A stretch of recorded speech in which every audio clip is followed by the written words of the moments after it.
Medical marijuana, the clinical and political debate hardens. Gambling, predictable recusals, predictable rivals. The governor campaigns for coding, the loyal opposition for pre-K.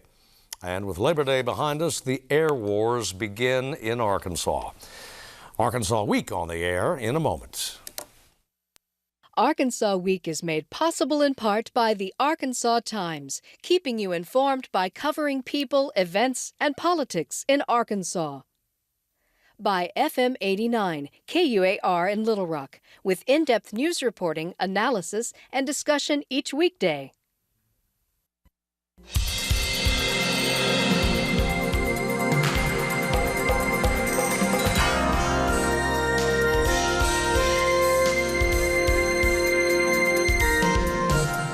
This is Arkansas Week. Hello again, everyone. Thanks for joining us for Arkansas Week. Issues in the news this week. Ballot issues, marijuana, and casinos. That's where we'll begin. Michael Hiblin joins us from KUAR Public Radio in Central Arkansas. Steve Bronner, an independent journalist based in Benton. Ernie Dumas, an independent and based in Little Rock and columnist for Arkansas Times. Michael, the battle lines keep drawing. They're political, they're medical, everything on the marijuana thing. Yeah, this week we had Governor Hutchinson come out with a whole slew of doctors from UAMS, Children's Hospital, other groups, very vocal against medical marijuana, suggesting that if this is medicine, it should be regulated by the Food and Drug Administration. Of course, he has a background serving as the head of with the Drug Enforcement Administration, and this comes as there are also several lawsuits pending, trying to stop votes from being counted, challenging the ballot language, or suggesting there are incurable flaws about how signatures were gathered for this. The proponents, you've got two medical marijuana proposals, adamant about the benefits of this, say that this should be allowed to be considered by voters. Obviously, we're going to to the courts. This is going to be a replay of the election 2 years ago when we had only one medical marijuana issue on the ballot at that time, and this time it appears that there will be two. One of them, an initiated act, which is an act that just like an act of the legislature, except it's a little harder to amend it or to repeal it. It would take 2/3 vote of both houses of the legislature to change any part of that initiated act or to repeal it altogether. And the other instance is another competing provision is a constitutional amendment, which could not be changed by the legislature, and that a lot of its supporters, that's the basic appeal, because the initiated act, the legislature would come along and change it or repeal it. So you got two issues on the ballot. One or both of them could still be struck from the ballot, but my suspicion is that they'll both wind up being on there. And then we'll have to face the question of which one prevails. And of course, the constitutional amendment, presumably the courts would say that its provisions would prevail. Well, from Steve, I'm sorry. Actually, the ruling so far, the word is that the one that gets the most votes is the one that wins, but we have to have a court case to decide, and who knows what the court would decide. So it's very possible that they would decide that the amendment would trump the law. But at this point, they're saying that the one that gets the most votes wins. At the same time, one of them has to win to even make the question matter. Who knows that they're both going to, if either one of them is going to make it through. It is a problem that they are both competing against each other, and there is a definite rivalry between the sponsors of the two provisions, and that's a negative. The last time this was on the ballot in 2012, it almost passed, and there does seem to be a national momentum in this direction, but there's also a lot of opposition to this as well. The police chief of Little Rock told the Political Animals Club that this is just a front for an effort to get recreational marijuana through. That could happen.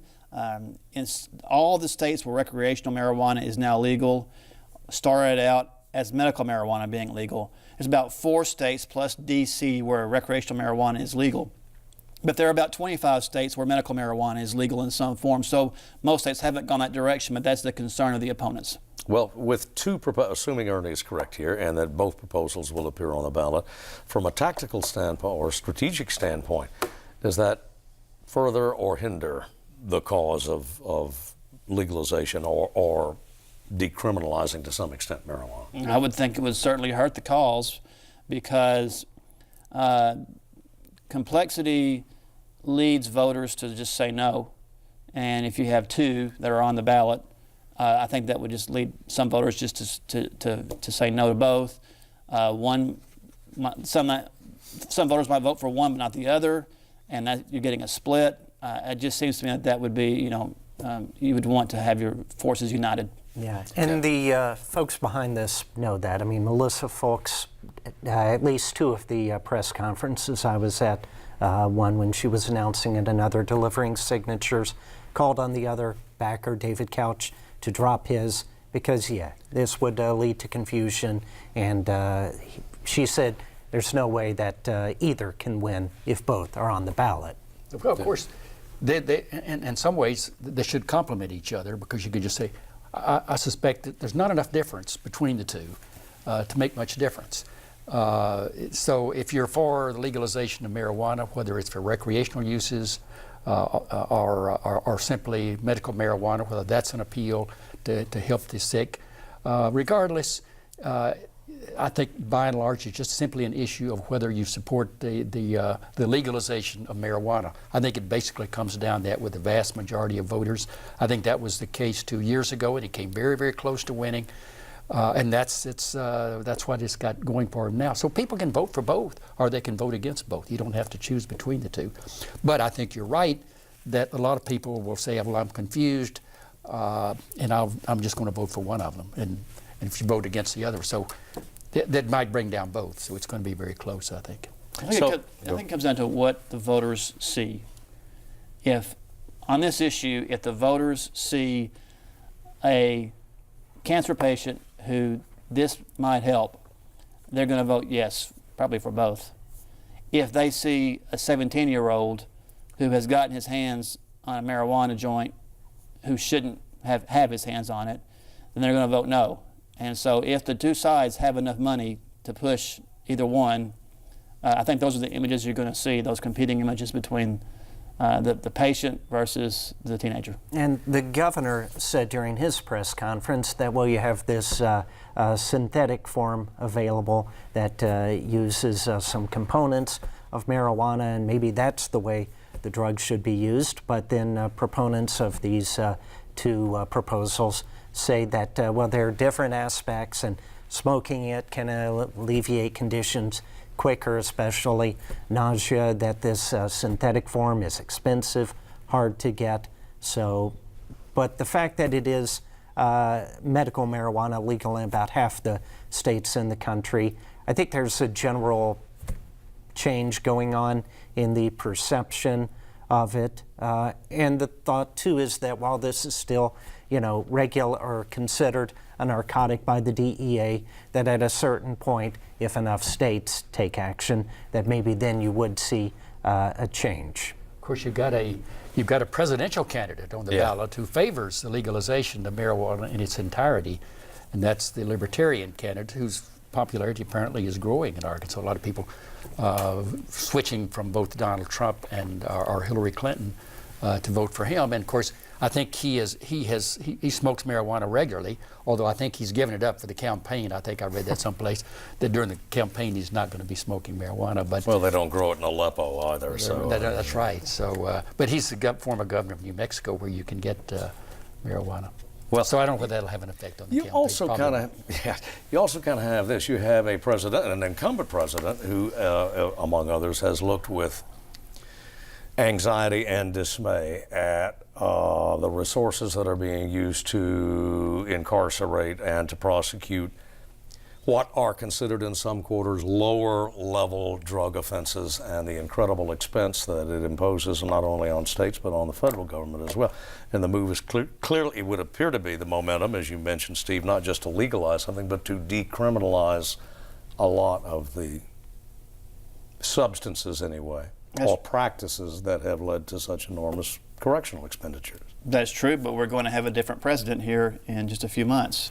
And so what these 25 states that have done is that they are setting up legal systems based on the assumption that the federal government will continue to look the other way, and the next president may not look the other way. So that's a question that certainly the opponents of the marijuana proposals are going to bring up. You know, we are going to this was legalize something in Arkansas that is illegal in the United States of America. It's a difficult situation.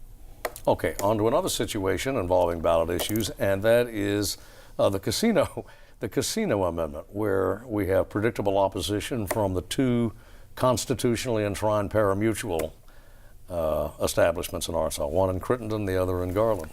Yeah, we learned that the two tracts, Oaklawn and Southland, have given, I believe, between the two, $109,000 to campaign to try and stop this proposal, that constitutional amendment creating 3 casinos in Arkansas. It's steadily, allowing the so-called gaming machines at these tracts and then the lottery. It's been a steady loosening of laws in Arkansas, and now this is pushing for 3 full-fledged casinos. We also learned that the backers of this have given about $500,000 to try and support this. Again, legal challenges to be considered. A lawsuit filed with the Arkansas Supreme Court asking that this, I forget if it's not count the votes or keep it from appearing on the ballot, but you've got the legal challenge now on this, and we'll see what happens. But as you mentioned, you've got the 2 tracts, and you had about 40 lawmakers come out on Monday saying that they oppose this. I mean, essentially putting in private enterprise into the Arkansas Constitution. That's brought They're some, already, well, go ahead. yeah, that's brought some concern. Yeah. Well, obviously, the whole thing is bad constitutional law, as it says, to put this kind of stuff in the Constitution. But nevertheless, there's a great deal of irony involved in this whole battle over casino gambling. On the one hand, the proposal would create a monopoly for only 3 casinos, and one would be in I guess in Washington County, one in Miller County down in Texas County, and one in Boone County.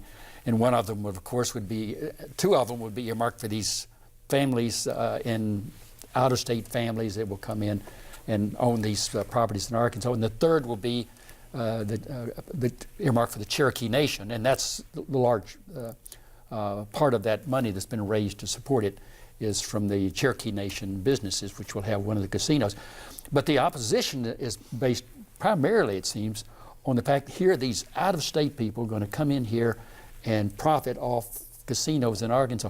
Well, the owners of the 2 tracts and that own the current casinos that are protected, have a protected monopoly, they're from out of state, both of them, one from New York, one from Missouri. And that's been the case all these years. It's never been a matter of Arkansas ownership of either of these 2. So there's a great deal of irony involved in it. And I think in the end, it's not; those issues are not going to be not going to matter much. It's going to be whether you think casinos are a good thing, gambling is a good thing for the state of Arkansas, good for economic development, or whether you think it's not. And I suspect that the no's will carry the day, but you never know. But it'll be a different court. Well, a court with some, at least one new justice or different justice than the right. One special justice appointed. What's his name? Warren Dupree of Jonesboro, because Courtney Goodson recused herself. Had some conflict here. And politics makes strange bedfellows. The opponents of the casino amendment are, on the one hand, Southland and Oaklawn, who are going to attack this from a legal perspective and from a constitutional perspective. And is this a monopoly that's protected by the Constitution? And then you got on a parallel track the faith-based groups like the Family Council, who are not going to work with the tracks, but they will work in parallel with them and take a different tack and try to activate their grassroots network of churches and other faith-based organizations in that, and talk about the ills of gambling, the social ills, the the potential for more addictions and divorces and those kinds of things. They'll both be going against the casinos, but from completely different perspectives. Yeah, and you had officials with the University of Arkansas expressing a concern right up there by their main campus, having a 24-hour gaming facility, casino, 24-hour alcohol sales, saying that's not really great to have near a college campus. Alcohol on campus. Now, that's okay. We'll move on. We had this past week, or have had actually for several days now, the governor and his emphasis on upgrading computer education, specifically to include, Steve, training in coding in secondary schools in Arkansas. And also this past week, there was the announcement that members of the House Caucus, Democratic Caucus in the House, would start a public school tour of their own, or at least a tour of their own, their emphasis being on the need to increase funding for pre-K. Right. In 2015, Arkansas became the first state in the nation to require all high schools to teach computer science. This was kind of born from the governor's experience in his campaign, where his granddaughter created a computer app for his campaign, and he just decided this is really a good thing. And so Arkansas was the first and kind of led the nation. And now last year there were about 4,000 students who were taking computer coding. So it's really increasing, and this year there will be more. There's more teachers being trained, so Arkansas is kind of out front in this issue. At the same time, Democrats are pushing pre-K hard. They believe that they have an issue. First of all, they believe in it. And also it is a political issue that is a differentiator. And there's not always that many differentiators between Arkansas Republicans and Arkansas Democrats in some areas. You had many Republicans support the private option.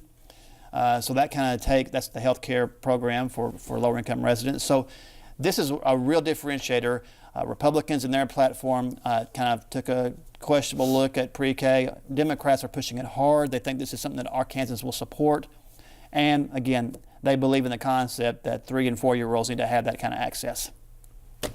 Well, and the opposition, I guess if it is from right, is both fiscal and to an extent philosophical. There's a nanny state argument that's made against pre-K, even though, as I understand it anyway, much of it would be optional. Well, I guess the concern from some conservatives would be that what starts out as optional soon becomes required. Arkansas is a state where it has very, very, loose laws on homeschooling, and very, very few restrictions or requirements.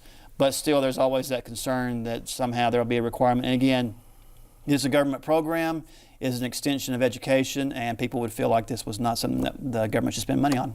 Yeah, several $1 million recommended by, anyway, the House Caucus, Ernie, I think. Right. I think. Or to take it where they want to take it where they want to go. I guess they say is about $20 million a year. To fully fund pre-K at the levels that the Democrats would like to have. And this whole issue goes way back. When you remember, Steve, you were around when we had the battles over kindergarten, and you had the same arguments at that time. I remember covering the state Senate where there were raging speeches against providing kindergartens because these children ought to be at home and not in school. And but the other side prevailed. This is Dale Bumper's first term as governor. So that prevailed, and so the same arguments today. And all the studies show that that pre-K education, if it's good, does pay off over the years with just more successful lives. More people finish high school, more people go to college. The crime rate is lower. That's the effect of the studies. But $20 million is not a lot of money in a budget nowadays. But we're getting down to where we've cut taxes. The revenues are slacking, and so it will be a big fiscal issue next time. Not many Republicans out there are going to vote against pre-K simply on the kind of, if you want to call it, moral issue of whether the state should be providing education for kids that young. But I think it will be. I think most of the Republicans would like to do it. It'll just be a fiscal issue. Well, this is a session where we start talking about the state taking part of its paying for a part of the private option. So far, that program has been relatively free for Arkansas.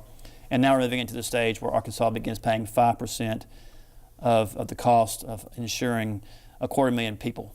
And so this is going to become the issue that kind of begins to be the underlier of a lot of our fiscal discussions right now. It goes up to 10%. So, Well, it's also will be the session, unless the administration has changed its posture, in which it wants additional tax cuts, or will propose them.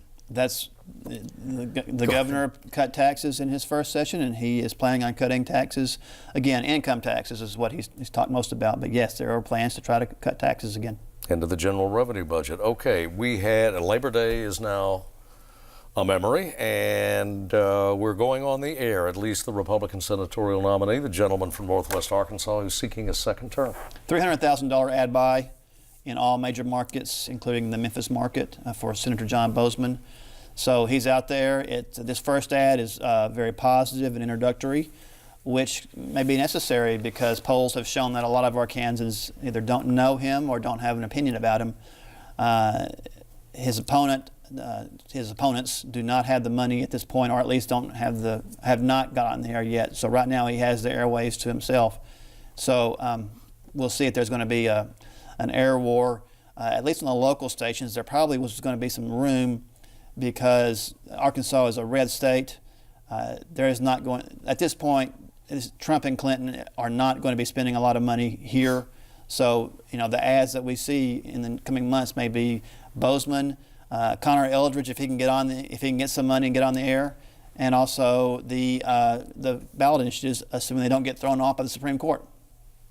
Need some free media on the Democratic side. Yeah, and Connor Eldridge, there was a little bit of a stink this week where Connor Eldridge said that he had invited Senator Bozeman to a debate taking place today, Friday, at the University of Arkansas campus.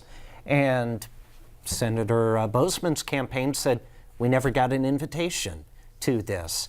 And you had the moderator of this actually back out of it, at first asking, did you actually send an invitation to the senator? And they could find no proof of that. The senator's campaign said that, this is just kind of an event he's hosting, and but Connor Eldridge has been wanting to get together with Senator Bozeman at other events, and at this point, the only real debate scheduled is here on AETN next month, and that's expected to take place. But it just kind of it didn't make Connor Eldridge's campaign look very organized, that they didn't have proof that they actually had sent out an invitation, and to then have the moderator back out of this. And what you'll have today will just be Connor Eldridge along with the Libertarian, Frank Gilbert.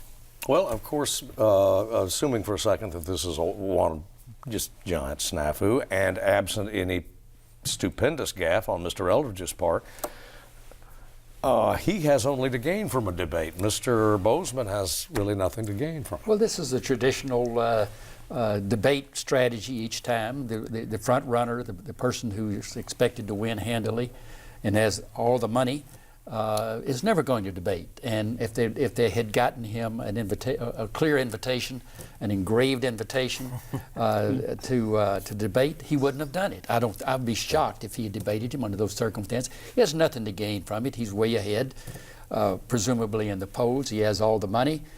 He's a Republican in a red state in a year everybody assumes it's going to go red in just about all the major races. So there's nothing to gain from it.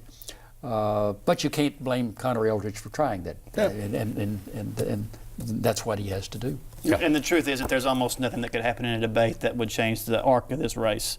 Who is mad at Mr. Bozeman other than the very hardcore Democratic activists in the state? I don't see. He does not offend people, and there's been a pretty consistent vote total in the last few elections for the Democrat, both statewide Senate races and the presidential race. The Democrat gets about high 30s, maybe 40%, and that's been the ceiling, and that isn't likely to change in the near future. The debate's not going to change much, and frankly, Connor Eldridge gets more mileage out of being able to say that Senator Bozeman won't debate them than he would from the actual debate. Debate itself. I mean, so this is fine both ways. Senator Bozeman can avoid the debate. Connor Eldridge can spend the next 2 months talking about how Senator Bozeman won't debate him, and that's how it's going to play out. Well, we're played out simply because we're out of time. Thanks to everybody for coming in. As always, thanks to you for watching, and we will see you next week.